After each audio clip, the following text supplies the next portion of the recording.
The most consequential battles are often the ones the public never sees. Not announced. Not televised. Not acknowledged. Yet they shape the direction of history more than the explosions that dominate headlines.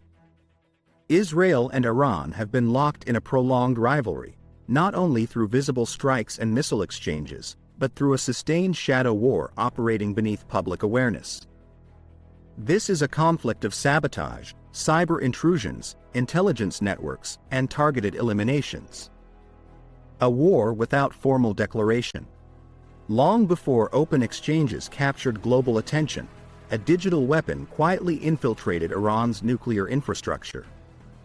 Known publicly as Stuxnet, the malware disrupted centrifuges enriching uranium, damaging equipment without a single bomb falling from the sky. It was silent, precise, strategic. Cyber warfare introduced a new model of confrontation, one that avoids immediate retaliation while delivering measurable disruption. But digital sabotage was only the beginning. Over the years, key figures linked to Iran's military and nuclear programs were assassinated under circumstances that carried unmistakable strategic messaging. High-profile scientists and commanders were eliminated in operations widely attributed to Israeli intelligence. These were not random acts. They were calculated removals designed to slow programs, create uncertainty, and signal reach. Each targeted strike carried a message: influence can extend beyond borders. Meanwhile, covert operations expanded into industrial sabotage. Explosions at sensitive facilities, mysterious fires at research sites, unexplained system failures, incidents that rarely came with official attribution, yet followed a pattern difficult to ignore. The message was subtle but clear. No system is unreachable. No infrastructure untouchable. Iran responded in kind. Through proxy networks across the region, Tehran applied pressure on Israeli interests indirectly. Armed groups aligned with Iranian strategy carried out rocket launches and asymmetric attacks, maintaining plausible deniability while reinforcing deterrence. This indirect method served a dual purpose: escalate without open war, signal strength without crossing declared thresholds. The rivalry became layered: cyber intrusions, covert strikes, proxy confrontations, targeted assassinations.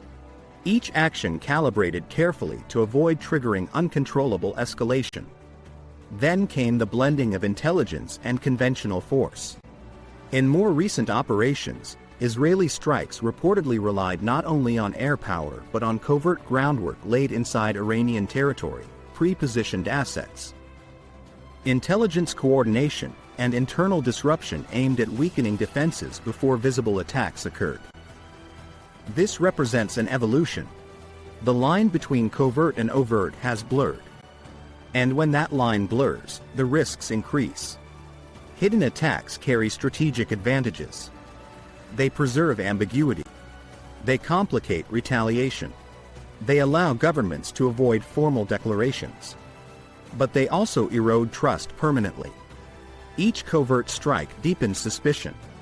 Each cyber intrusion reinforces paranoia.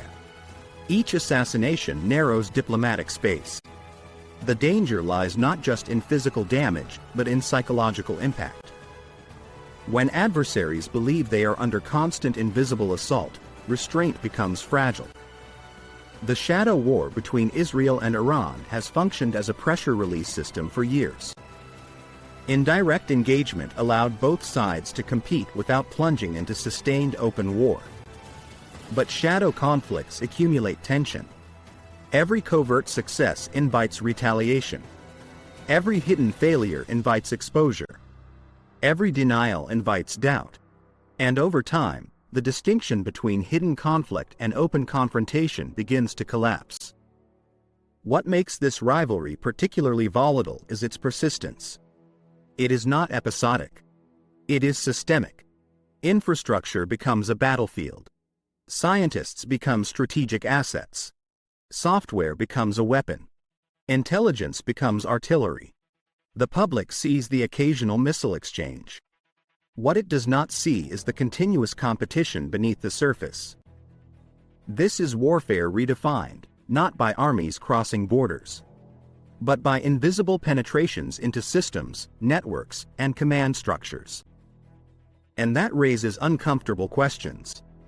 If sabotage can delay nuclear capability without war, is it deterrence or aggression?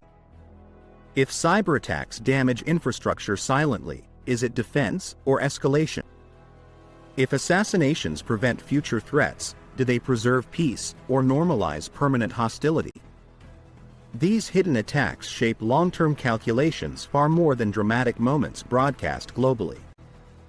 They influence procurement decisions. They alter alliance structures. They redefine deterrence. And they make miscalculation more likely. Because when actions are covert, interpretation fills the gaps. Suspicion replaces clarity. Assumption replaces dialogue. In that environment, one misread signal can tip the balance from shadow to open confrontation. The hidden conflict between Iran and Israel is not a side story. It is the foundation beneath the visible rivalry. A foundation built on secrecy, precision, and strategic messaging. And as you consider this silent architecture of conflict, reflect on something deeper. When warfare becomes invisible, does accountability disappear with it? When attacks are denied, does responsibility dissolve? And if the most consequential battles are fought in silence, how does the world recognize the moment when silence ends? Because the true escalation may not begin with a headline. It may begin in the shadows, long before anyone realizes the war has already started.